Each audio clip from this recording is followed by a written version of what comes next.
Iya,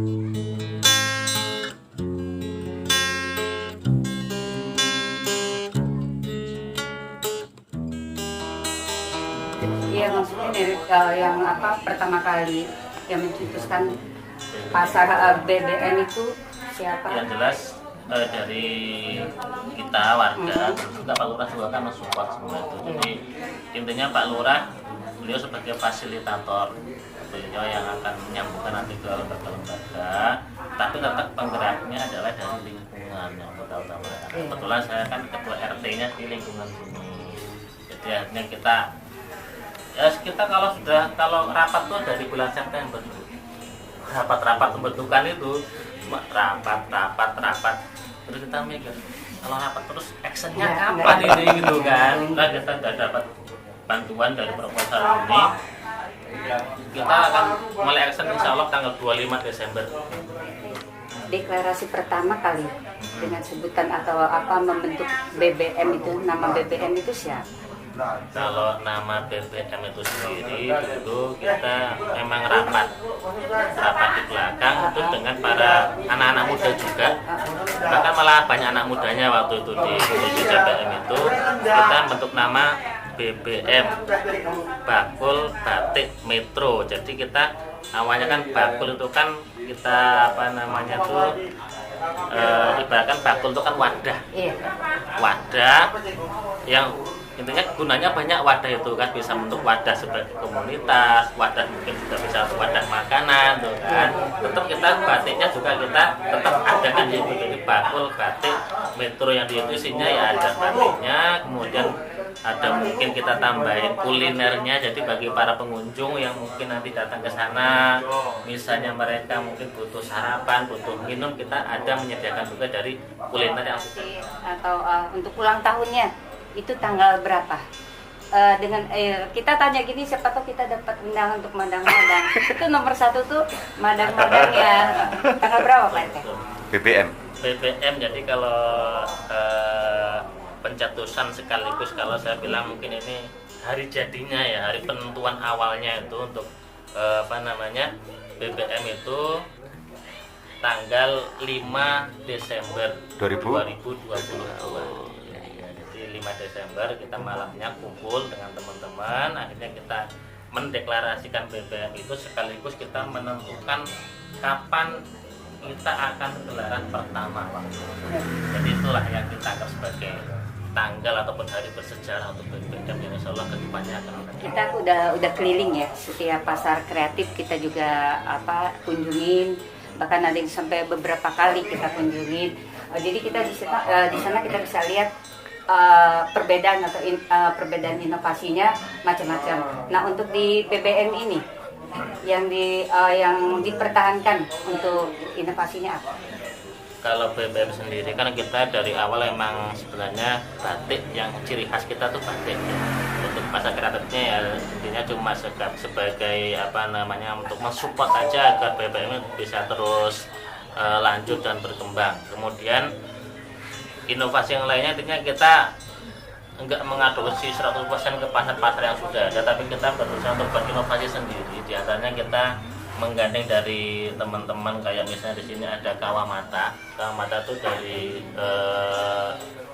Jepang, dia yang menghantarkan anak-anak ke Jepang. Nah, di situ kita gandeng mereka, akhirnya kita minta kepada mereka untuk seminggu sebulan berapa kali untuk ikut andil mereka senam ala Jepang. Kemudian juga depan insya Allah ketika ada tamu dari Jepang nanti juga akan beliau datangkan ke BBM sebagai nilai plus kita. BBM ternyata udah didatang dari Jepang langsung gitu kan. Kemudian untuk setiap gelarannya kita juga intinya sudah mempersiapkan apa nih yang akan kita tampilkan, karena kalau kita tidak ada inovasi setiap minggunya, otomatis pengunjung juga akan kurang ramai, jadi sepi. Otomatis kalau sepi juga berdampak ke pedagang dan lain sebagainya. Untuk planning ke depan, rencana ke depan untuk memajukan atau memeriahkan lagi pasar kita supaya semakin banyak pengunjungnya, apalagi? Intinya kita akan insya Allah akan merencanakan dengan teman-teman sesuai dengan namanya batik. Batik itu kan bisa dikatakan tradisional itu, warisan leluhur lah itu ya. Jadi mungkin nanti kita akan menyiapkan seperti spot-spot foto yang di situ sudah akan kita siapkan nanti barang-barang tradisional atau barang-barang jadul lah kalau kita bilang. Mungkin bisa jadi mungkin seragam zaman dulu gitu kan, bisa seragam para pejuang, seragam company ataupun yang lainnya, atau kimono juga bisa masuk tuh kan, seperti sepeda lawas, barang-barang antik lainnya. Nanti kita siapkan di situ. Nanti pengunjung silakan mau foto, pilih pakai seragam apa, dengan spot seperti apa, nanti kita siapkan. Itu sebagai salah satu mungkin ke depan rencana kita untuk bisa menarik pengunjung agar bisa datang ke BBM untuk berkunjung setiap gelaran. Udah banyak banget nih informasi dari BBM. Nah, harapan apa dari pemerintah buat BBM lebih maju lagi? Ya, tentunya kita semua sebagai masyarakat tidak bisa lepas dari pemerintah. Jadi tentunya harapan kita juga di BBM ini agar pemerintah Kota Metro bisa ikut mensupport kita ya di BBM ini, karena yang kita lakukan adalah pemberdayaan masyarakat. Pemberdayaan masyarakat adalah agar masyarakat bisa tercover potensi-potensi mereka di antara UMKM dan sebagainya.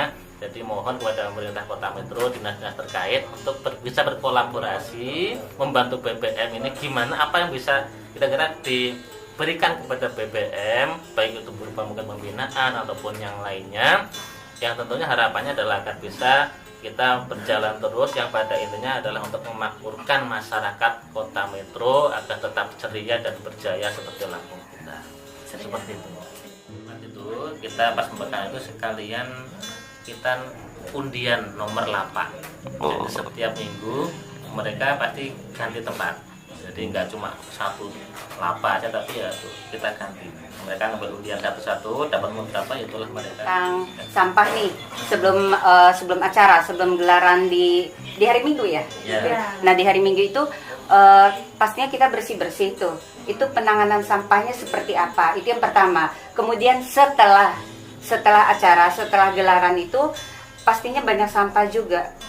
Terus sampah itu dimanfaatkan ataukah dibuang begitu saja? Nah, ini yang tentunya beda dari yang lainnya. Di BBM ini alhamdulillah mungkin baru satu di Metro lah kalau saya bilang seperti itu, karena saya suka BBM.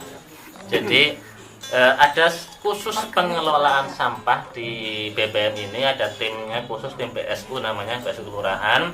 Jadi mereka nanti kerjanya intinya menyiapkan tempat-tempat sampah di setiap lapak-lapak itu. Kemudian sudah kita kasih arahan kepada pedagang dan pembeli untuk memisahkan sampah sesuai dengan apa yang sudah tertulis sudah di situ.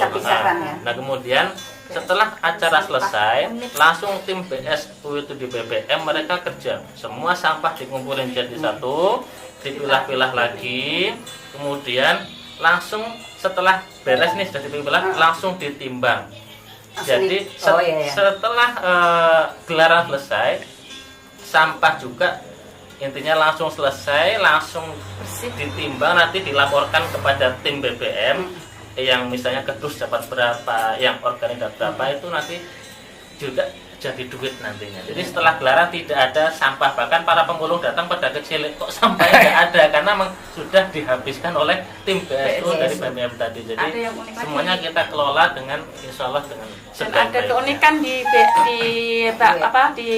Bakul Batik Metro ini, keunikannya itu yaitu kita kita kerjasama dengan ibu-ibu PKK juga ya, karena kemarin itu kan ada salah satu tim PKK itu dia memberikan ide sampahnya itu yang kering untuk BSU dan yang basah itu untuk pupuk organik. Nah di sini kompos, kita khusus organik yang barang-barang yang sekiranya itu untuk sampah basah. Nah kemarin alhamdulillah kita udah membuat prosesnya.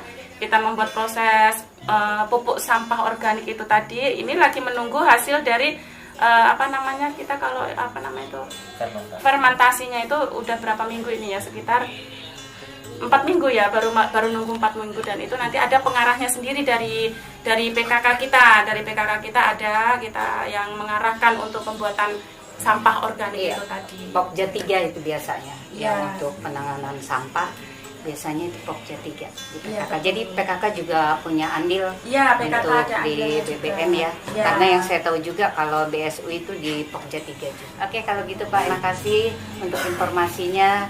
Semoga semakin maju ya, semakin bermanfaat juga untuk masyarakat sekitar dan umumnya masyarakat Kota Medan. Terima kasih. Assalamualaikum warahmatullahi wabarakatuh. Waalaikumsalam. Waalaikumsalam.